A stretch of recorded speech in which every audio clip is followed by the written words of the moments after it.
కలువరి రక్తము శుద్ధుని చేసెను, పాపము కడిగెను, నీ బిడ్డగా మార్చెను. కలువరి రక్తము శుద్ధుని చేసెను, పాపము కడిగెను, నీ బిడ్డగా మార్చెను. యేసయ్యా నా యేసయ్యా నీవేనయ్యా నా మెస్సయ్యా. యేసయ్యా నా యేసయ్యా నీవేనయ్యా నా మెస్సయ్యా. కలువరి రక్తము శుద్ధుని చేసెను, పాపము కడిగెను, నీ బిడ్డగా మార్చెను. ప్రతిసారి మరి కలువరి రక్తము శుద్ధుని చేసెను, పాపము కడిగెను, నీ బిడ్డగా మార్చెను. యేసయ్యా నా యేసయ్యా నీవేనయ్యా నా మెస్సయ్యా. యేసయ్యా నా యేసయ్యా నీవేనయ్యా నా మెస్సయ్యా. ఆత్మతో నింపిన దేవుడు, వరములనిచ్చిన దేవుడు, అభిషేకం ఇచ్చిన దేవుడు, ఆయన బిడ్డగా మార్చుకున్న దేవుడు. ఆత్మతో నింపెను, అభిషేకించెను, వరములనిచ్చెను, నా జీవితం మార్చెను. ఆత్మతో నింపెను, అభిషేకించెను, వరములనిచ్చెను, నా జీవితం మార్చెను. ప్రతిసారి మరి ఆత్మతో నింపెను, అభిషేకించెను, వరములనిచ్చెను, నీ బిడ్డగా మార్చెను. మరొకసారి కలిసి పడదాం. ఆత్మతో నింపెను, అభిషేకించెను, వరములనిచ్చెను, నీ బిడ్డగా మార్చెను. యేసయ్యా నా యేసయ్యా నీవేనయ్యా నా మెస్సయ్యా. యేసయ్యా నా యేసయ్యా నీవేనయ్యా నా మెస్సయ్యా. మరొకసారి అందరూ కలిసి కలువరి రక్తం, కలువరి రక్తము శుద్ధుని చేసెను, పాపము కడిగెను, నీ బిడ్డగా మార్చెను. కలువరి రక్తము శుద్ధుని చేసెను, పాపము కడిగెను, నీ బిడ్డగా మార్చెను. ప్రతి ఒక్కరు విశ్వాసాలైతే యేసయ్యా నా యేసయ్యా నీవేనయ్యా నా మెస్సయ్యా. యేసయ్యా నా యేసయ్యా నీవేనయ్యా నా మెస్సయ్యా. చివరిసారిగా యేసయ్యా నా యేసయ్యా అని నవ్వుకున్న పైనామం నీవేనయ్యా నా మెస్సయ్యా. యేసయ్యా నా యేసయ్యా నీవేనయ్యా నా మెస్సయ్యా. యేసయ్యా నా నీవేనయ్యా నా మెస్సయ్యా యేసయ్యా నా యేసయ్యా నీవేనయ్యా నా మెస్సయ్యా యేసయ్యా నా యేసయ్యా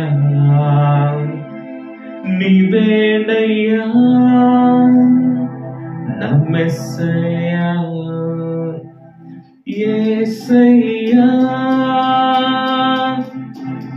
నా యేసయ్యా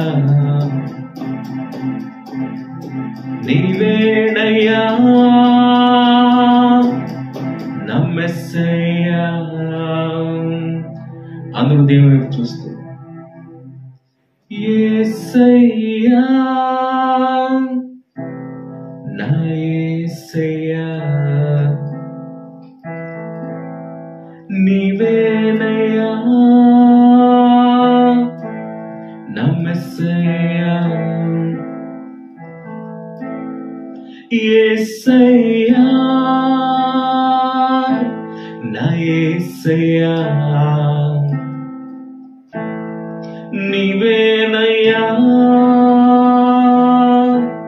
నా మెస్సయ్యా. దేవుని హృదయపూర్వకంగా చెల్లిద్దాం. ఆయన రక్తములో శక్తి ఉన్నది, ఆయన రక్తములో జీవం ఉన్నది, ఆయన రక్తంలో విడుదల, ఆయన రక్తంలో స్వస్థత. ఆయన కలువరి శిలలో చెందించిన రక్తం ద్వారా నేను కడుగబడ్డాను, నేను విడుదల పొందాను, నేను శాపము నుంచి విడుదల పొందాను. శాపం అనే కాడి విరగొట్టబడింది. ఆయన రక్తంలో నేను రక్షింపబడిన నమ్మిన ప్రతి ఒక్కరు దేవుని హృదయపూర్వకంగా అస్సలు జీవితం. హల్లెలూయా హల్లెలూయా. దేవుడు ఉదయకాలం మనకు అనుగ్రహించిన తరుణాన్ని బట్టి మనం ఎంతగానో ఆయనను మనం స్తుతించాలి. ఎంత గొప్ప భాగ్యం అండి, ఎంత ధన్యత మనకి దేవుడు అనుగ్రహించాడు. చూడు, మన జీవితాల్లో మనం చూసుకున్నట్లయితే మన జీవితంలో భయము అనేది ఒకానొక సమయంలో మనిషిని ఆవరించింది. ఈ క్షణంలో కూడా ప్రతి ఒక్కరికి ఏదో ఒక భయం ఉంటుంది. అన్నీ ఉన్నా కలిగే భయాలు వేరు, ఏమీ లేకపోయినా కలిగే భయాలు. అన్నీ ఉండి ఏమీ లేకపోయినా ఏదో మనిషి జీవితంలో తన స్థాయిని చూడదు, తన పరిస్థితిని చూడదు, తన స్థితిగతులను చూడదు, తన ఎత్తును చూడదు, తన శరీర తత్వాన్ని చూడదు. ఏ పరిస్థితి కాదు. భయము ఎలా వచ్చిందంటే మనం ఏం చెప్పలేము. మన జీవితంలో భయం అనేది ఖచ్చితంగా ఏదో మూలలో ఉంటుంది. కానీ ఆ భయానికి మన యొద్ద ఎంత మాత్రం చోటు ఉండడానికి వీల్లేదు.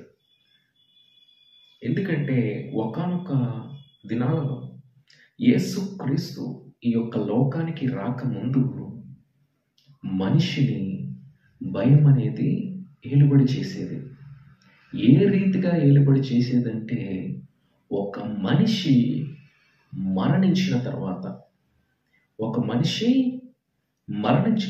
ఆ మనిషి ఎక్కడికి వెళ్తాడో తనకి తెలియదు.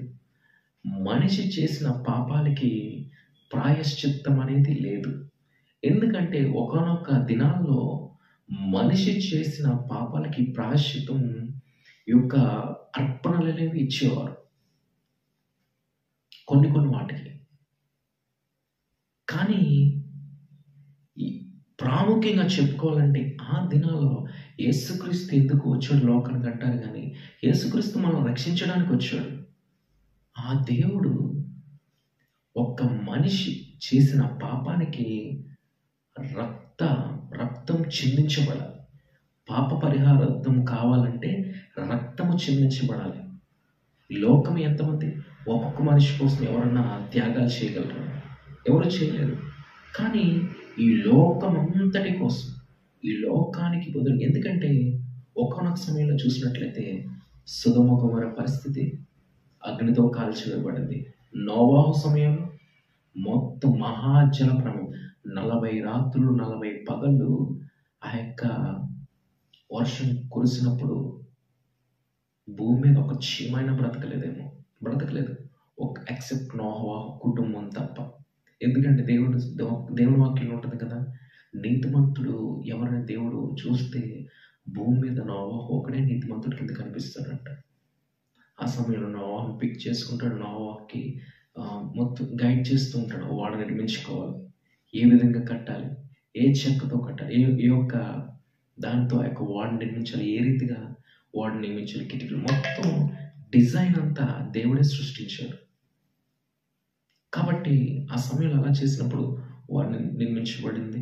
తర్వాత మనందరికీ తెలుసు, ఎందుకంటే దేవుడు సృష్టించిన సృష్టి ఎంతో అందముగా సృష్టించాడు. కానీ మనిషి తన ఆశల చేత ఎంతో భయంకరమైన స్థితిలో ఆ లోకం ఉన్నప్పుడు దేవుడికి అసహ్యము కలిగి కోపం వచ్చి ఆ యొక్క తను సృష్టించిన సృష్టిని అంతటిని ఆయన నీటి చేత, వర్షం చేత మొత్తం భూమంతా నీటితో నిండిపోయింది. మొత్తం అంటే వాష్ చేయబడింది చెప్పాలంటే క్లియర్గా. సో దేవుడు రక్షించాడు. మరలా నోవహు కుటుంబం వచ్చింది. మరలా భూమి మీదకి పాపం అనేది ఎంటర్ అయింది. మళ్ళీ ప్రతిసారి దేవుడు వర్షాన్ని కురిపిస్తాడు. దేవుడు అందుకనే మరలా ఆ పని చేయకూడదనే దేవుడు ఇంద్రధనుస్సుని దేవుడు సృష్టించాడు. ఎందుకంటే ఎప్పుడైతే ఆ ఇంద్రధనుస్సు, ఆ రైన్బో అనేది వస్తుందో దేవుడు నిబంధన చేసుకోవడం, మరలా ఇటువంటి రీతిగా నేను చేయను అని. కాబట్టి ఇంద్రధనుస్సు అందుకంటే కొంతమంది ఇంద్రధనుస్సు ఎందుకు అనుకుంటారు, కానీ మనం వాక్యం తేట తెల్లంగా చదివినప్పుడు మనకి అనేక విషయాలు దేవుడు బయటపరుస్తాడు. ఎందుకంటే వాక్యం ప్రతిదానికి ఆధారం. ఈ సృష్టిలో ఉన్న ప్రతిదానికి కూడా ఆధారం. మనం ముందుకు వెళ్ళినట్లయితే మనం ఈ సమయంలో దేవుని ఆరాధించుకున్న ఆ యొక్క పాట, గీతం ఏదైతే ఉందో అది కలువరి రక్తము శుద్ధిని చేశాను, పాపము కడిగను నీ బిడ్డకు, కలువరి రక్తము శుద్ధిని చేశాను. అంటే క్రీస్తు రక్తం మనల్ని శుద్ధి అంటే కలువరి రక్తం అంటే దేవుడు కలువరి సిలువ పైన వేలాడుతూ నీ కొరకు నా కొరకు ఈ లోకమంతటి కొరకు ఆయన చిందించిన అమూల్యమైన రక్తం. ఆయన ఏ పాపము చేయలేదు, ఆయన ఏ నేరము చేయలేదు, ఆయన ఏ దోషము చేయలేదు. మనం చూసినట్లయితే యేసుక్రీస్తుని మరి సైనికులు తీసుకువెళ్ళినప్పుడు అదంతా భాగం మనకు తెలుసు. కానీ పిలాతు ముందు నిలబెట్టినప్పుడు పిలాతు తన చేతులు కడుక్కుంటాడు కదా. ఆ సందర్భం మనందరికీ తెలుసు కదా. ఎందుకంటే ఇతరులు నాకు ఏ నేరము కనబడట్లేదని చెప్తాడు కదా. అందరి గురించి తన మీదకి, తన బిడ్డల మీదకి రాకూడదని ఆ యొక్క చేతులను శుభ్రం చేసుకుంటాడు. కానీ ఈ లోకంలో ప్రతిసారి మనం చూసి ఆ సందర్భాన్ని, అది మనం ఇప్పుడు మనకున్న సందర్భంకి రిలేటెడ్ కాదు. కానీ ఒక విషయం, మనుషులు ఎప్పుడు కూడా స్వార్థపరులు. వారిని నమ్మి మోసపోయే స్థితిలో మనం ఉంటాం. ఎందుకంటే ఒక మనిషి ఎప్పుడైతే తన జీవితాన్ని, తన హృదయాన్ని దేవుని చేతిలో పెట్టాడు అనుకో, దేవుని చేతిలో పెట్టినప్పుడు తన నడవడిక మారుతుంది, తన మాట మారుతుంది, తన ఆలోచన మారుతుంది, తన నడవడిక, తన ప్రతి పరిస్థితి కూడా క్రీస్తుని పోలి ఉంటాయి. కానీ ఎప్పుడైతే మనిషి క్రీస్తును అంగీకరించలేదో తన మాటలు, తన నడవడిక, తన ఆలోచన సమస్తం కూడా లోకానుసారంగా ఉంటాయి. లోకానుసారంగా బిహేవ్ చేసే వ్యక్తి ఏ రీతిగా ఉంటాడండి. ఆ రీతిగా దేవుని విషయంలో కూడా దేవుడు వారిని రక్షించడానికి వచ్చినప్పుడు చివరి వారు చేసిన ఎంత పని అంటే, దేవుని చిత్తం అన్నీ జరగాలి. కాకపోతే మన ప్రత్యేక పరిస్థితిని చూసినట్లయితే వారికి దేవుడు కావాలా, బరబ్బా కావాలంటే బరబ్బాను కోరుకుంటారు వాళ్ళు. మనుషుల పరిస్థితి ఆ రీతిగానే ఉంది. మనం వాక్య సందర్భంలోకి వెళ్ళినట్లయితే ఈ గీతం కలువరి రక్తం శుద్ధిని చేశాం అంటే దేవుడు మనల్ని శుద్ధి చేయడానికి, మనం చెప్పుకున్నాం కదా, పాప పరిహారత బలి కావాలంటే, ఒక రక్తం చిందించబడాలంటే మరి ప్రపంచవ్యాప్తంగా ఈ లోకం అంతటికి కూడా పాప విమోచన కావాలి. కాబట్టి దేవుడు నీకు బదులుగా నాకు బదులుగా ప్రపంచానికి, ఈ యొక్క లోకం అంతటికి తను చేసిన నిర్మించిన మనుషులందరికీ కూడా పాప ప్రక్షాళన చేయడానికి ఆయన మనకి బదులుగా ఆయన తన విలువైన రక్తాన్ని కలువరి శిలువపై చిందించాడు. అందుకనే పాపులమైన మన కొరకు ఆయన చిందించిన రక్తము మనలను శుద్ధిని చేసిన కల్వరి కొండ పైన ఆయన శిలువ మీద మన కొరకు చిందించిన రక్తం అనేది మనలను శుద్ధించింది. అందుకనే కదా కలువరి రక్తము శుద్ధిని చేశాను, పాపము కడిగిను, నీ బిడ్డగా మార్చాను. ఒకానొకప్పుడు లోకంలో జన్మించిన మనము, లోకంలో జీవించిన మనము, లోకానికి సంబంధించిన మనము ఎప్పుడైతే క్రీస్తు మన కొరకు చేసిన త్యాగము గుర్తించి ఆయనను అంగీకరించమో, ఆయన మన పాపాలు తన యొక్క అమూల్యమైన రక్తంలో కడిగి పవిత్రపరిచి ఆయన శుద్ధి చేసి ఆయన బిడ్డగా మనం మార్చుకోవాలి. ఎందుకంటే ఎప్పుడైతే మనం ఆయనను అంగీకరించామో, లోకాన్ని విడిచిపెట్టి క్రీస్తులోకి ఎప్పుడైతే వచ్చామో, మన జీవితం నూతన జీవితంలోకి మనం జన్మించాం. అంటే రక్షణ జీవితంలో మనం మొదటి అడుగు పెట్టామని అర్థం. అంటే కంప్లీట్గా ఆయన బిడ్డగా మనం మారిపోయాం. అందుకని కలువరి రక్తం శుద్ధి చేసింది, పాపము కడిగింది, ఆయన బిడ్డగా మార్చింది. అందును బట్టి మనం యేసయ్యను మనం స్తుతిస్తూ ఉంటాం. రెండోది మనం చూసినట్లయితే, ఎప్పుడైతే మనం లోకాన్ని విడిచిపెట్టి క్రీస్తులోకి వచ్చామో, అప్పుడు ఆయన శక్తి, ఆయన ఆశీర్వాదం, ఆయన దీవెన మన పైన కుమ్మరించబడుతుంది. అసలు ఈ క్రీస్తు రక్తం ఏంటంటే, క్రీస్తు రక్తం అనుకుంటారు. అంటే కొంతమంది చూసినట్లయితే నా చిన్నతనంలో కూడా నాకు బాగా గుర్తు, నాకు ఒక ఫ్రెండ్ అనేవాడు ఉండేవాడు, శ్రీకర్ అని. వాడు నేను అంటే స్కూల్లో ద బెస్ట్ కింద చదివేది మేమే. కానీ మేము చదివినప్పుడు ఎప్పుడు మేము లేట్గా వెళ్ళేవాళ్ళం కాదు, తరచుగా రెగ్యులర్గా. అంటే మా క్లాస్లో ద బెస్ట్ కింద ఉండేవారు, క్లాస్లో ఫస్ట్ ఉండేవాళ్ళం, అటెండెన్స్లో ఫస్ట్, ప్రతి దాంట్లో ఫస్ట్ ఉన్న మేము ఎప్పుడైనా ఏ సందర్భమైనా అంటే మేమిద్దరం కలిసి వెళ్ళేవాళ్ళం స్కూల్కి. వెళ్ళే వేలోనే వాడింటి నుంచి మా ఇంటికి వచ్చే వేలో మా ఇల్లు ఉంటుంది, అక్కడి నుంచి వెళ్ళేవాళ్ళం. సో ఆ సందర్భంలో ఎప్పుడైనా ఒక సందర్భంలో మాకు లేటు అనేది అయ్యి ఉంటుందో, అప్పుడు మేమేం చేసేవాళ్ళం అంటే, మాకు భయం వేసేది సార్ కొట్టేస్తారని. ఇప్పుడైతే వెళ్ళండి, ఇప్పుడు రూల్స్ వచ్చేసి పిల్లల్ని కొట్టకూడదని. అంటే ఇప్పుడు కొట్టే విధానం వేరు, అప్పుడు కొట్టే విధానం వేరు. కొట్టేస్తారని భయం వేస్తుంది, మాకు భయం వేస్తుంది. అప్పుడు ఏంటంటే వాడు వెంటనే ఏసు రక్తమే చేయి, సిలువ రక్తమే చేయని సిలువలు వాడేసేసుకుని కూడా నాకేసి కూడా ఎందుకంటే అంటే సార్ కొట్టకుండా భయం వేస్తుందా అని వాడేసి వాడు ఎంతో. అప్పుడు వాడు చేసిన విధానం మనకి నవ్వవచ్చు, కానీ నిజంగా ఇప్పుడు కూడా మన జీవితంలో ఎటువంటి భయం ఉందా చూడండి. ఎవరికైనా ప్రార్థన చేసినప్పుడు ఇతరుల కోసం మన యేసు రక్తాన్ని మనం ప్రకటిస్తూ ఉంటాం. అవునండి, యేసు రక్తమే చేయి, సిలువ రక్తమే చేయి అంటే అర్థం ఏంటంటే, క్రీస్తు రక్తంలో చేయము, సిలువ రక్తంలో అంటే సిలువలో ఆయన చిందించిన రక్తంలో మనము ఆయన రక్తం ద్వారా ఆయన రక్తం మన పైన ప్రోక్షించబడింది కాబట్టి మనకు విడుదల వచ్చింది. ఆయన రక్తం మన పైన ప్రోక్షింపబడింది కాబట్టి మనము శుద్ధి చేయబడ్డాం. ఆయన రక్తం మన పైన ప్రోక్షింపబడింది కాబట్టి మనము ఆయన బిడ్డలమయ్యాము. ఆయన రక్తం మన పైన ప్రోక్షించబడింది కాబట్టి ఈనాడు మన జీవితంలో ఉన్న భయాలు తొలగించబడ్డాయి. యేసు రక్తమే చేసి శిలువ రక్తమే చేయడానికి చాలా బలమైనది, చాలా శక్తి గలది. నీవు ఎప్పుడైతే నీ జీవితంలో భయాన్ని నువ్వు అనుభవిస్తావో, అది ఏ రీతైన భయం, ఆ సమయంలో నేను నోటి నుండి యేసు రక్తమే జయం, సిలువ రక్తమైన ఉచ్చరించినప్పుడు ఖచ్చితంగా ఆ భయాన్ని నుంచి మనం విడుదల. ఎందుకంటే ఆయన మన కొరకు చిందించిన రక్తం. మరి చూడండి, మనం దేవునితో నిబంధన చేసుకున్నాం కాబట్టి ఈ యొక్క ఆయన మరణ పునరుద్ధానం అనేది ప్రతిక్షణం మనం తలంచుకోవాలి. అందుని బట్టి కమ్యూనియన్ అనేది తీసుకుంటే రొట్టె ద్రాక్షరసం. రొట్టె దేనికి సాదృశ్యం అంటే ఆయన శరీరానికి గుర్తుగా రొట్టె, ఆయన రక్తానికి గుర్తుగా ద్రాక్షరసం.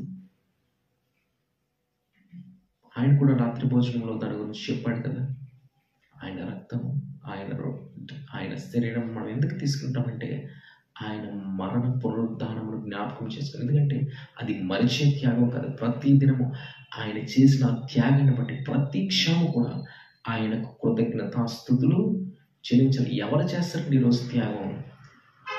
సహాయం చేయమంటే వెనుక తిరిగే మనుషులు, సాయం చేయమంటే వెనుక తిరిగే మనుషులు ఈ రోజుల్లో,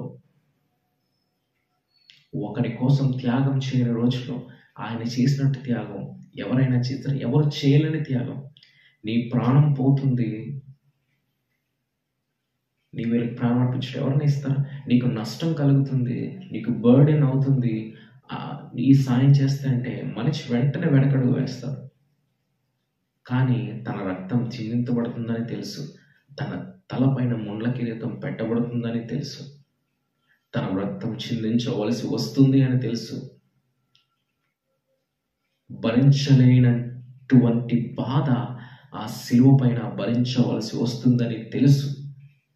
ఆయనను నిత్యము వేవేల దూతలతో పరిశుద్ధుడు పరిశుద్ధులను కొనియాడబడుచున్న దేవుడు నీ కొరకు నా కొరకు తన విలువైన రక్తాన్ని చిందించలేదా?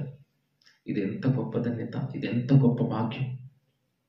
మనం ఎంత దీవించబడిన అంటే, కంప్లీట్గా చెప్పాలంటే మనం ఎంత ధన్యులమంటే, ఆయన రక్తంలో కడిగిన మనం ధన్యులమంటే.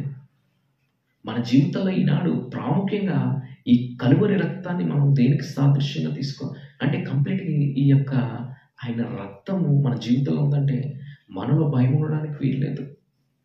మనం చూస్తాం అనేక సందర్భాల్లో రోషం కలిగిన దావీదు తన జీవితంలో ఎందుకు భయం లేదు? ఆయన తోడు తనకుందంటే, ఆయనను మనం ప్రతిక్షణం పూజించినప్పుడు, ఆయన ప్రతిక్షణం ఆరాధించినప్పుడు ఆయన ఉన్న శక్తి మనం అనుభవిస్తాం. తద్వారా మన జీవితంలో భయం ఉండదు. ఒకనొక సందర్భంలో దేవుడు వాక్యం సెలవిస్తుంది, ఆయన మనకు పిరికి తనమనే ఆత్మ ఇవ్వలేదంట. మన జీవితంలో ఎందుకు భయం వస్తుంది? ఇప్పుడు మనం చూసినట్లయితే పాపం మన జీవితం, ఇప్పుడు చూడండి, ఎవరన్నా ఎగ్జామ్స్కి ప్రిపేర్ అవుతూ ఉంటే వారు భయపడుతూ ఉంటారు. కానీ ఎక్కువ భయపడేది ఎవరంటే చదువుల వారు భయపడతారు. ఏం రాయాలో తెలియదు, ఏమొస్తాయో తెలియదు. కానీ చదివిన వాడు ధైర్యంగా ఉంటాడు. ఎందుకంటే ప్రతి క్లాస్కి అటెండ్ అవుతాడు, ప్రతిదీ చదువుతాడు, ప్రతి దాని మీద మంచి జ్ఞానం ఉంటుంది తనకి. కాబట్టి తను భయపడ్డు, సిద్ధంగా ఉంటాడు. ఏం రాయాలని చిన్న ప్రిపరేషన్గా ఉంటాడు. కానీ ఎప్పుడైతే ఈ భయం, కొంతమంది చదువు భయపడతారు, నేను రాయలేనేమో అని, అటువంటి వారు ఫెయిల్యూర్స్ కింద మిగులుతారు ఖచ్చితంగా. భయం ఎప్పుడైతే వీరి జీవితంలోకి వచ్చిందనుకో, ఓటం అనేది ఖచ్చితంగా వచ్చేస్తుంది. భయం మనిషిని ఆవరించిందంటే ఖచ్చితంగా. చూడండి, కొన్నిసార్లు పెద్దవాళ్ళు కూడా ఈనాడు షుగర్స్, బీపీస్ అంటే అందరి గురించి కాదనని కొన్ని విధాలను బట్టి చాలా మంది చెప్తుంటారు, డాక్టర్స్ కూడా. ఈ భయాలు మనిషి జీవితంలో రోగాలు తెచ్చిపడతాయంట. ఎలా అంటే, మనం ఏదన్నా బయట మార్కెట్లో ఒక స్ట్రాటజీ అనేది పెడుతూ ఉంటారు. ఆ యొక్క ప్రోడక్ట్ సేల్ అవ్వాలని బై వన్ గెట్ వన్ అంటారు. అంటే మనం ఏదైనా ప్రోడక్ట్ పర్చేస్ చేసినప్పుడు దానికి ఒక గిఫ్ట్ అనేది ఇస్తారు. ఆ డబ్బులు కూడా దాంట్లో కలిపేస్తారు అనుకోండి, అది వేరే విషయం అనుకోండి. అది స్ట్రాటజీ, వాళ్ళ స్ట్రాటజీ. మనం అనుకుంటాం 100 రూపీస్ పెట్టుకొనేస్తున్నాం, ఇంకో 100 విలువైన మనకు వచ్చేస్తున్నాం అనుకుంటాం. కానీ అక్కడ రేటు మారిపోతుంది. మనం చూసుకున్నట్లయితే ముందు మనం కొన్న రేటు వేరు, కానీ ఇప్పుడు దాని రేటు కూడా దీంట్లో కలిపి అమ్మేస్తారు. మనం ఏమనుకుంటాం అంటే, ఇది నాకు ఫ్రీగా వచ్చేస్తుంది అన్న ఉద్దేశంతో మనం కొడతాం. అవునండి, బాగుంటాయి, ఫ్రీగా వచ్చినాయి, బాగుంటాయి, చూడవచ్చు, చక్కగా వెరైటీ. అదేంటో తెలియదు, మనకు కొనడానికి దొరకవాలి ఫ్రీగా ఇచ్చి, అది వేరే విషయం అనుకోండి. సో మనం చూసినట్లయితే ఈ భయం ద్వారా మనిషి జీవితంలో అనారోగ్య పరిస్థితులు వస్తాయి, కృంగుదల వస్తుంది, వేదన వస్తుంది, లేనిపోని అన్నీ మనిషి జీవితాన్ని చుట్టుకుంటాయి. హిజ్కియా జీవితంలో దేవుని నమ్మాడు, దేవుని వెంబడించాడు, ఒక బలమైన రాజు కింద తన యొక్క రాజ్య పరిపాలన చేశాడు. అటువంటి హిజ్కియా జీవితంలో ఒకనొక సమయంలో అష్షూరులనే భయం వచ్చింది. తను భయపడ్డాడు. మనిషిగా ప్రతి ఒక్కరికి భయం కలుగుతుంది.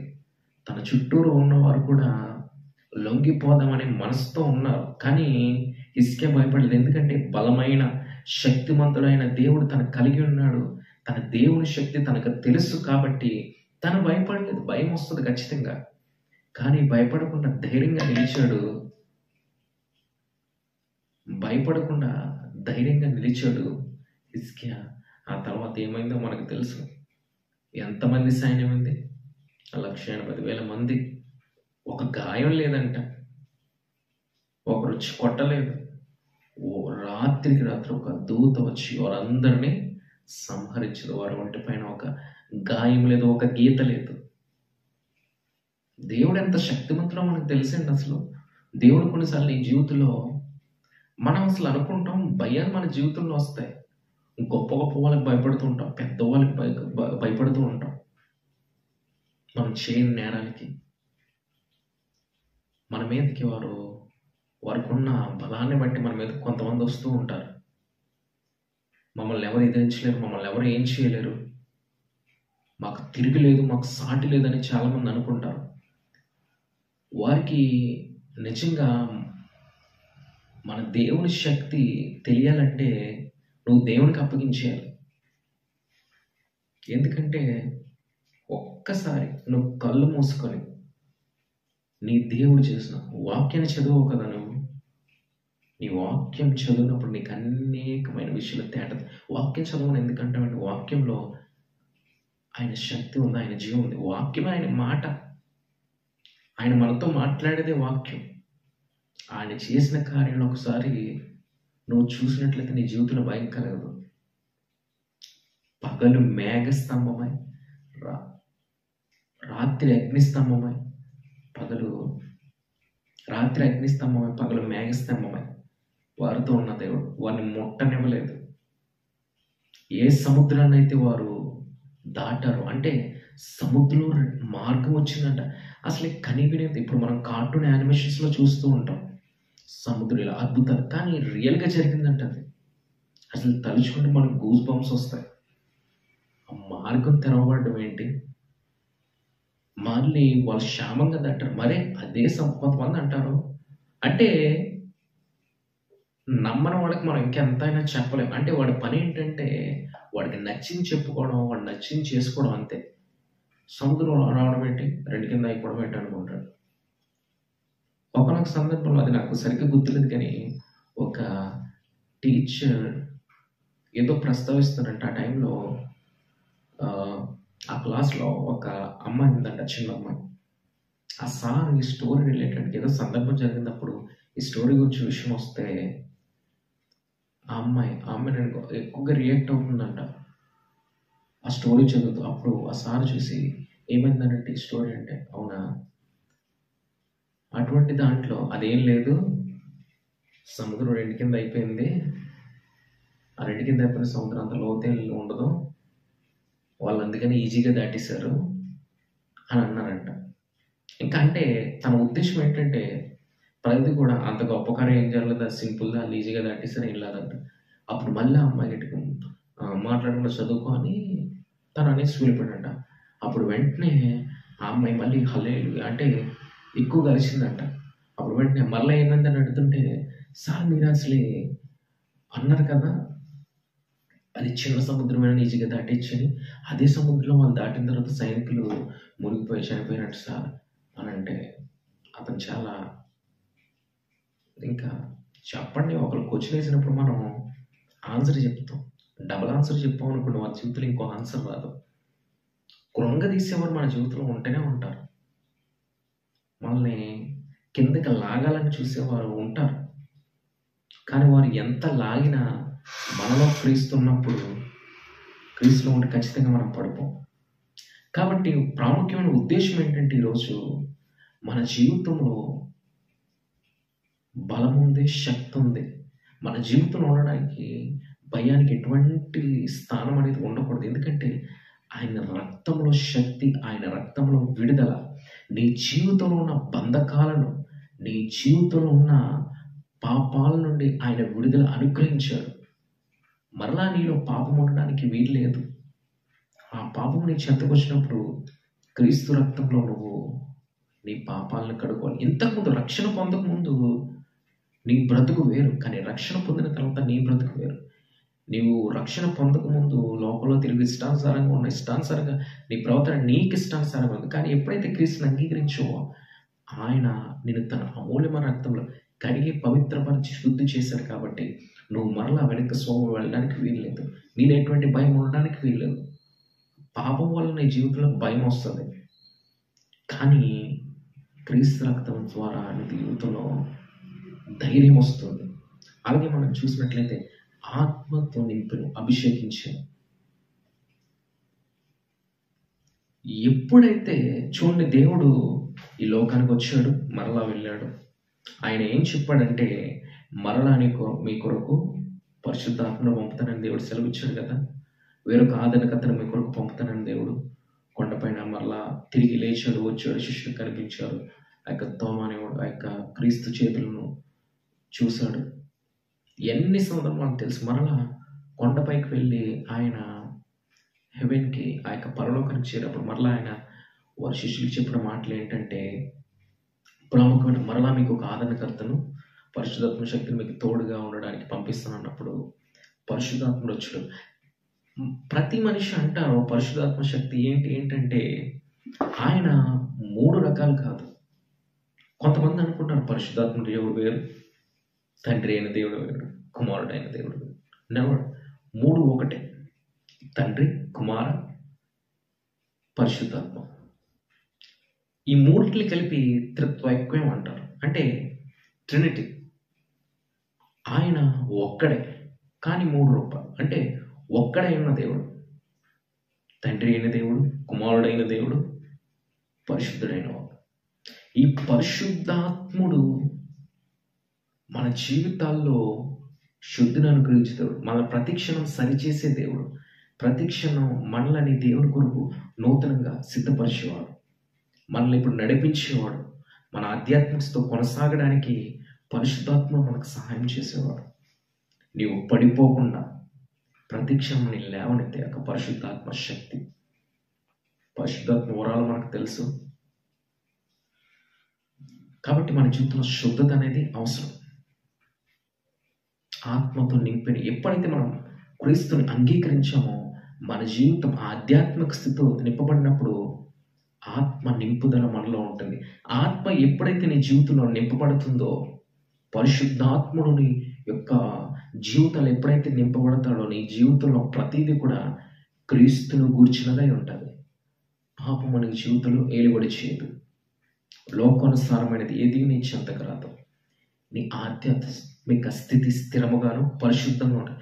నీ జీవితము పరిశుద్ధమైన రీతిలో నడుస్తుంది.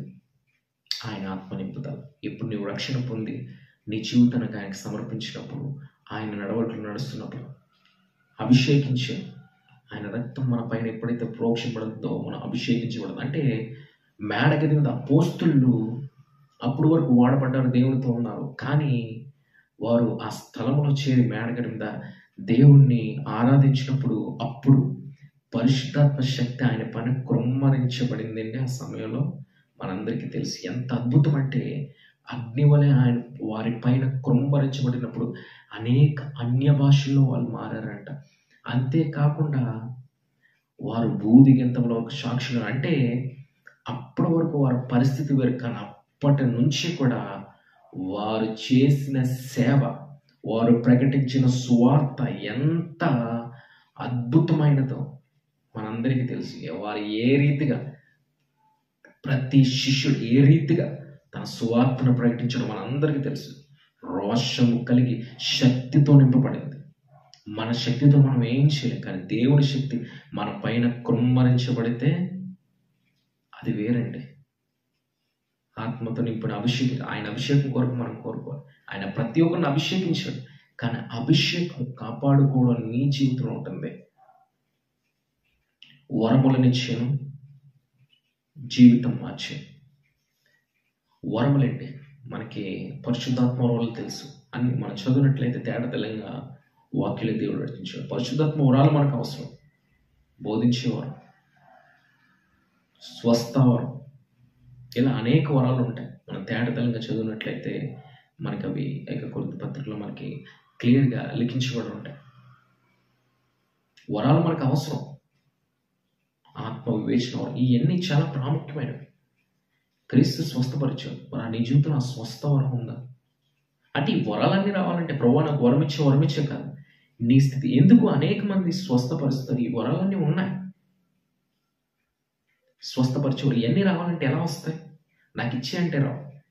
చూడండి, అనేక మంది ఉంటారు, కానీ కొంతమంది మాత్రమే ఈ యొక్క కార్యం జరిగిస్తారంటే వారు తమకున్న సమయాన్ని, తమకున్న జీవితాన్ని సంపూర్ణంగా దేవుడికి సమర్పించేస్తారు. అంటే నీ బంధము దేవుడితో ఎప్పుడు కంప్లీట్గా సంపూర్ణంగా ఉంటుందో అప్పుడు నీ యొక్క ఈ ఆధ్యాత్మిక వారు పరిశుద్ధాత్మ వరాలని నీ జీవితంలో నీకు పొందుకుంటావు. కంప్లీట్గా అప్పుడు నీ బ్రతుకు మారుతుంది, నీ జీవితం మారుతుంది, నీవు కంప్లీట్గా నీవు క్రీస్తు వాడవు అని పిలువబడతావు. కాబట్టి నీ జీవితంలో ఆయన నిలిచి ఉంటే నీ జీవితం దీవెనకరంగా ఉంటుంది. అంతేకాకుండా ప్రాముఖ్యంగా ఈ దినమందు దేవుడు మనతో మాట్లాడింది ఏంటంటే, ఆయన రక్తంలో శక్తి ఉన్నది. ఆయన రక్తం మనల్ని శుద్ధి చేసింది. ఆయన రక్తం తన బిడ్డగా మనల్ని మార్చింది.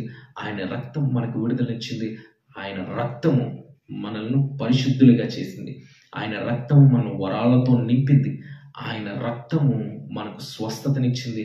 ఆయన రక్తము మనకు విడుదలిచ్చింది. కాబట్టి ఆయన రక్తం మన పైన ప్రోక్షింపబడింది. కాబట్టి ఈనాడు ఆయన బిడ్డలుగా మనం జీవించడం, మనం చేసిన పాపాలు, మనం చేసిన దోషం ఎంతో భయంకరమైనప్పటికీ కూడా ఆయన రక్తము సమస్త పాపాల నుండి మనకి విడుదల, విమోచన అనుగ్రహించింది. కాబట్టి మనము లోకంలో మృతించబడి క్రీస్తువులో లేపబడిన ఆమేన్. కాబట్టి ప్రతి ఒక్కరు మీ తల ఉంచి మరొకసారి ఒక దేవుని సన్నిధిలో ఇప్పటి వరకు ఆయన రక్తంలో కడిగబడి కూడా వెనక్కి వెళ్ళే స్వభావంలో ఉన్నావా?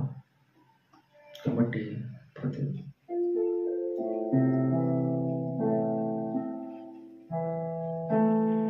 ఆత్మతో నింపెను, అభిషేకించెను, వరములనిచ్చెను, నా జీవితం మార్చెను.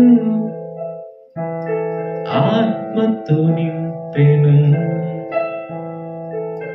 అభిషేకించెను, వరములనిచ్చెను, నా జీవితం మార్చెను.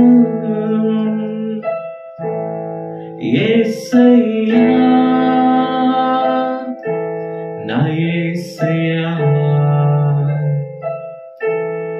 నీవేనయ్యా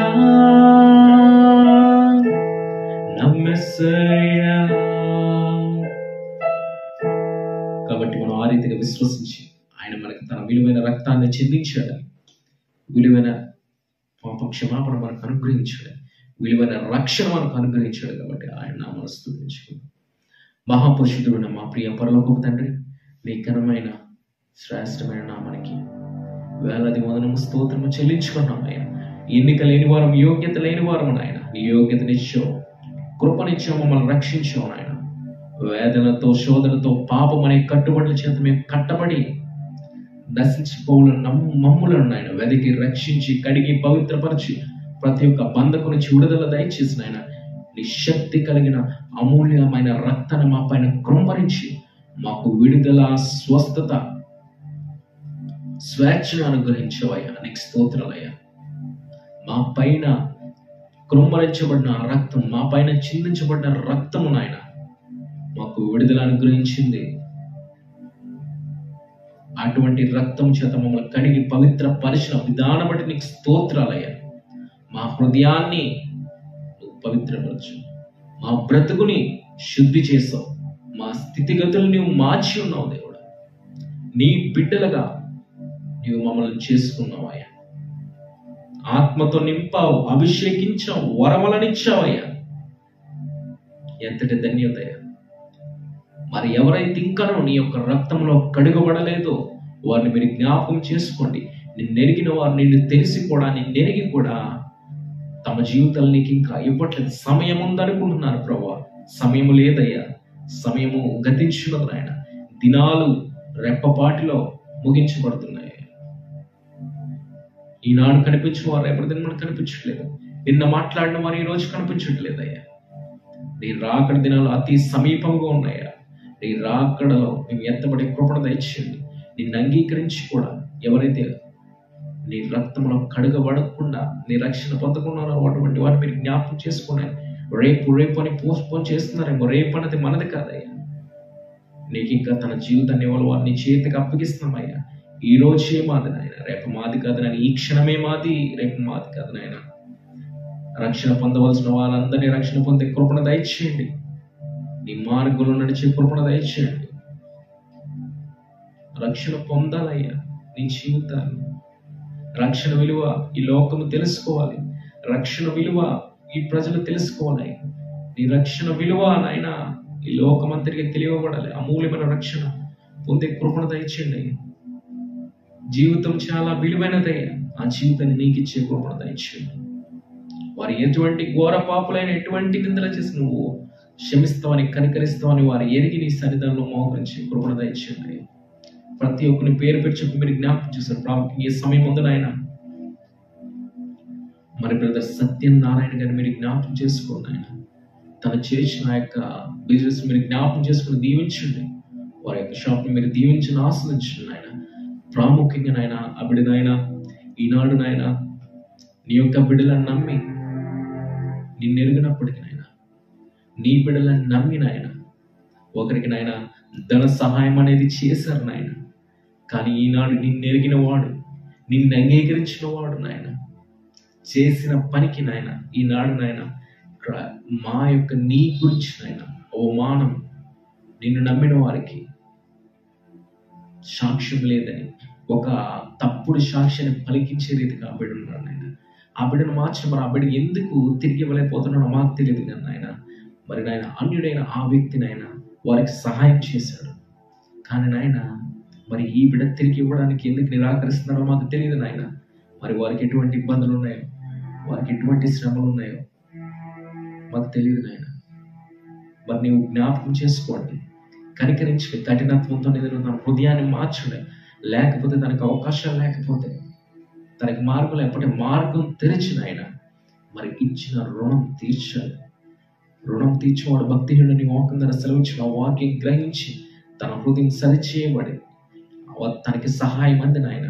ఆ యొక్క సత్యనారాయణ గారి దగ్గర తీసుకున్న రుణం ఆయన సమస్తాన్ని ఎంత తీసుకున్నాడో అంత కంప్లీట్గా ఈ క్షణం ముందు ఇచ్చే కృపణ దయచేయండి. నీ ప్రార్థనలో విజయం ఉంది, నీ ప్రార్థనలో బలం ఉందని, మా ప్రతి మొరని వినే దేవుడు, మా ప్రతి ఒక్క విన్నపాన్ని అంగీకరించే దేవుడుగా ఈ క్షణం ముందు నాయన ఆ బిడ్డ నీ పక్షం తన పక్షంలో ప్రార్థన చేయమని కోరాడు. కాబట్టి నాయన సత్యనారాయణ గారు అడిగిన ఆ ప్రార్థన విజ్ఞాపన నీ చెంత మేము అడుగుచున్నాం నాయన. తనకి రావాల్సిన అర్థనాన్ని నీవు ఈ క్షణం ముందు అనుగ్రహించుండగా. ఎవరైతే ఇవ్వడానికి నిరాకరిస్తున్నాడో, ఎవరైతే తన హృదయాన్ని కఠినపరుచుకున్నాడో, ఎవరైతే ఇవ్వాలో వారిని మీరు ఈ క్షణం ముందు దర్శించి మాట్లాడిన ఆయన తీసుకున్న ధనాన్ని ప్రతి ఒక్క రూపాయితో సహా తన చేతికిచ్చే కృపణ దయచేయండి. ఈ క్షణమునే కార్యం జరిగించండి. మరలా ఆ వ్యక్తి నుండి నాయన సత్యనారాయణ గారి దగ్గర మంచి సాక్ష్యం వినాలయ్యా. ఈ క్షణముందే నువ్వు కార్యం జరిగించే దేవుడు అయ్యా. మరి సహోదరులు లూది స్వామి గారిని మీరు జ్ఞాపకం చేసుకోండి. ఆవిడ జీవితంలో గొప్ప కార్యాలు జరిగించండి. చక్కటి ఆరోగ్యం, చక్కటి బలాన్ని మీరు దయచండి. తన కుమార్తె విషయంలో ఈ సన్నిధిలో విజ్ఞాపన చేయించున్నాం. శ్రేష్టమైన ఉద్యోగాన్ని దయచేయండి, శ్రేష్టమైన ఆరోగ్యాన్ని దయచేయండి ఆయన. ఊహించిన దానికంటే శ్రేష్టమైన భవిష్యత్తు నా బిడ్డకి దయచేయండి అయ్యా. నీకు స్తోత్రం. తన కుటుంబాన్ని కూడా మీరు బలపరచండి. అలాగే ఆయన సిస్టర్ కీర్తిని మీరు జ్ఞాపకం చేసుకోండి. తన భవిష్యత్తుని చేతికి అప్పగిస్తున్నాం ఆయన. ఎగ్జామ్స్కి ప్రిపేర్ అవ్వడానికి కావాల్సిన జ్ఞానాన్ని, తెలివిని దయచేయండి అయ్యా. నీ చిత్తానుసారమైన మార్గంలో నీ ఉద్దేశం మనం నడుచుండ కావాల్సిన జ్ఞానాన్ని, తెలివిని దయచేయండి.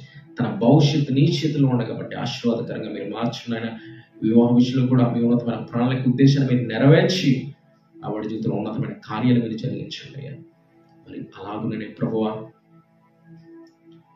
మరి బ్రదర్ భాస్కర్ని మీరు జ్ఞాపకం చేసుకుని తన జీవితంలో గొప్ప కార్యాలు జరిగించండి, ఘన కార్యాలు మీరు జరిగించండి ఆయన. తన జీవితంలో ఏ అవసరత ప్రతి ఒక్క అవసరత క్రీస్తు యేసు మహిమస్సులను పెట్టి సమస్త అవసరతలు తీర్చండి.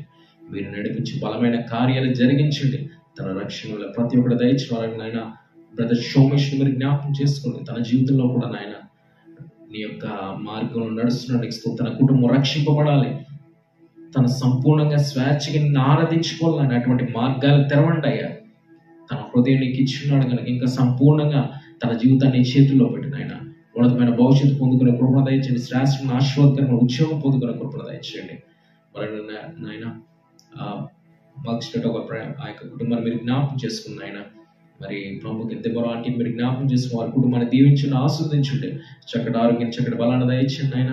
వాళ్ళకి సిస్టర్ ప్రియాంకర్ కూడా మీరు జ్ఞాపకం చేసుకున్న వివాహం అనే విషయంలో గణన రీతిగా మీరు నడిపించి వెళ్దామంటే నీకు స్తోత్రమైన కావాల్సిన ప్రతి ఒక్క అవసరత క్రీస్తు మహిమస్సును బిడ్డ తీర్చిన ఆయన, తనని సిద్ధపరిచిన విధానం అంటే నీకు స్తోత్రం. తన జీవితాన్ని సమర్పించుకుని ఆయన కంప్లీట్గా ఎవరైతే తమ జీవితాలు నీ చేతిలో పెడతారో నాయన, అటువంటి జీవితాలను ఉన్నతంగా ఆశీర్వదిస్తున్నాను. అటువంటి ఆశీర్వాదంతో నింపిన ఆయన తన వివాహం ఘనంగా మహిమకరంగా నీ నా మహిమాత్మై ఊహించిన రీతిగా జరిగే గొప్ప కృపణ మీకు దయచేయండి. తనను నడిపించండి, కావాల్సిన దీవెన దయచేయండి, దీవెనకరమైన భవిష్యత్తు అప్పటికి దయచేయండి. మరలాగే నాయన బ్రదర్ స్టీఫెన్ మీరు జ్ఞాపకం చేసుకున్న ఆయన, డెలివరీ బాయ్గా వర్క్ చేసినప్పుడు మీరు జ్ఞాపకం చేసుకున్న ఆయన, మరి శ్రేష్టమైన ఉద్యోగం కోసం ఆయన, శ్రేష్టమైన భవిష్యత్తు కోసం అప్పుడు చూస్తున్నాను ఆయన. మరి నేను నమ్మిన వారు నీతో నడిచివని నీ పైన ఆనుకునే నువ్వు ఎన్నడూ విడిచిపెట్టు కనుక ఊహించిన దానికంటే శ్రేష్టమైన జాబ్ ఆవిడ పొందుకున్న కృపణ దయచేయండి. ఇది ఎలా వచ్చింది, ఏ రీతిగా వచ్చిందని జనులు ఆశ్చర్యపోయే రీతిగా ఆయన తన జీవితంలో గొప్ప కార్యం మీరు జరిగించిన ఆయన. బ్రదర్ దత్తుని మీరు జ్ఞాపకం చేసుకున్నాను, ఆవిడ కూడా బలపరచుని దీవించిన తన జీవితంలో కూడా నీ ఆధ్యాత్మిక స్థితిలో కొనసాగించుండగా కావాల్సిన నూతన బలాన్ని మీరు దయచేయండి. మరి పక్కన యొక్క కైలాసాన్ని మీరు జ్ఞాపకం చేసుకున్న వారి కుటుంబాన్ని మాకు ఇచ్చిన సహవాసాన్ని పడి నీకు స్తోత్రం. తనని దీవించి తను చేసిన ప్రతి ఒక్క వర్క్ని మీరు దీవించండి, తన బిడ్డలు దీవించండి, ఆ కుటుంబాన్ని మీరు జ్ఞాపకం చేసుకున్నారు. మా చుట్టుపక్కల ఉన్న ప్రతి ఒక్కరిని మీరు పేరు చెప్పి మీరు జ్ఞాపకం చేసుకొని ఘనమైన కార్యాలు మీరు జ్ఞాపకం చేసుకోండి ఆయన. మరొకసారి యొక్క సత్యనారాయణ గారిని మీరు జ్ఞాపకం చేసుకుని కష్టపడి శ్రమపడి తన యొక్క బిజినెస్ నడిపించుకున్న మరి ఈ సమయమందు ఒక క్రైస్తవుడు అయి ఉండి ఆయన తీసుకున్న రుణాన్ని ఇచ్చే పరిస్థితి తను లేదు. ఎందుకో మాకు తెలియదు కానీ ఆయన తనకి రావాల్సిన అమౌంట్ రావాలి, నువ్వు శక్తి కలిగిన దేవుడు అని, నువ్వు నిజమైన దేవుడు అని ప్రతి మొర వినే దేవుడు కానీ తన ఆ రుచిని చూసి ఆ యొక్క సాక్షిని మాతో పంచుకొని నీ నామాన్ని మహింపరిచే కృపణ దయచేయమని, నువ్వు నమ్మదగిన దేవుడు మహోన్నతుడు నిన్ను మహింపరుస్తున్నావు. మరి ఈ సమయంలో ఈ సేవకు నన్ను జ్ఞాపకం చేస్తున్నాను, బలపరిచిన నా పట్ల ఉన్నతమైన ఉద్దేశం, నా పట్ల ఉన్నతమైన ప్రణాళికలు మీరు జరిగించండి అయ్యా. ఎన్నికలేని వారు మమ్మల్ని ఎన్నుకున్నావయ్యా, నీకు స్తోత్రాలయ్యా. ఘనమైన కార్యాలు జరిగించండి, అద్భుత కార్యాలు మీరు జరిగించండి అయ్యా. మరి ఈ దినమందు మేము నాయన నీ యొక్క స్వార్థ ప్రకటించిన అనేక ప్రాంతాలని తిరుగులని మేము ఆశపడుచున్నాం నాయన. మరి ఉదయకాల సమయం ముందు నాయన మరి వేరే ప్రాంతానికి నాయన నీ స్వార్థ ప్రకటించవచ్చు కావాల్సిన శక్తిని, కావాల్సిన బలాన్ని, కావాల్సిన కాపుదలు మీరు మాకు అనుగ్రహించిన క్షేమంగా వెళ్ళి మరలా క్షేమం గురించి కృపణ దయచేయాలి. నిశ్చితమైతే ఆ స్థలంలో మరలా వారు నాయన వెళ్ళి అద్భుతమైన స్వార్థ చేసే కృపణ దయచేయాలి. నమ్మదగిన దేవుడు అని మహోన్నతుడు నేను మహింపరుస్తున్నాను. ఉదయకాల సమయం మేమందరూ కలిసి ఆరాధించే భాగ్యాన్ని, నేను స్తుతించే భాగ్యాన్ని మాకు ఇచ్చినందుకు నీకు స్తోత్రాలు చెల్లిస్తున్నాయన. మన ఆయన రానున్న దినాల యొక్క ఈశ్వర వచ్చి యొక్క అనేకమైన మీటింగ్స్ ఈ పరిచయం ద్వారా చేయాలని ఆశపడుచున్నాం. మార్గాలు తెరవమని నాయన ఈ యొక్క మా మినిస్ట్రీస్ని దీవించి ఆస్వాదించి అనేక మందికి దీవెనకరంగా, అనేక మందికి ఆశీర్వాదకరంగా ఉండమని నాయన. నూతన మందిర విషయంలో కార్యం జరిగించేవారు, రాజు విషయంలో మీరు కార్యం జరిగించమని సమస్తానికి ఆధారభూతున్న నిన్ను మాయపరుస్తూ మాకు ఇచ్చిన సమయాన్ని బట్టి మాకు ఇచ్చిన తరుణాన్ని బట్టి నిన్ను గణపరుస్తూ, అలాగే సిస్టర్ బావేని మీరు జ్ఞాపకం చేసుకున్న తన యొక్క 10th ఎగ్జామ్స్ లో కావాల్సిన జ్ఞానాన్ని మీరు దయచేయండి. ఎవరైతే ఎగ్జామ్స్ రాస్తున్నారో ప్రతి ఒక్కరిని జ్ఞానంతో నింపండి ఆయన. ఆన్లైన్ లో వీక్షించిన వారిని కూడా మీరు జ్ఞాపకం చేసుకుని బలపరచిన వారి జీవితంలో ఉన్నతమైన కార్యం మీరు జరిగించండి ఆయన. గెలవడానికి కూడా మీరు జ్ఞాపకం చేసుకున్నాయన.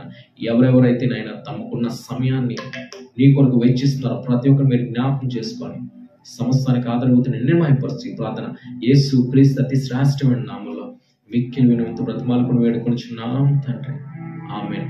మన ప్రభువు అయిన యేసు క్రీస్తు కృపయు, దేవుని ప్రేమయు, పరిశుద్ధాత్మ సహవాసము కూడొచ్చిన ప్రతి ఒక్కరికి, ఆన్లైన్లో వీక్షించిన వారికి, సదా ఈ మాటలు విన్న వారికి సదా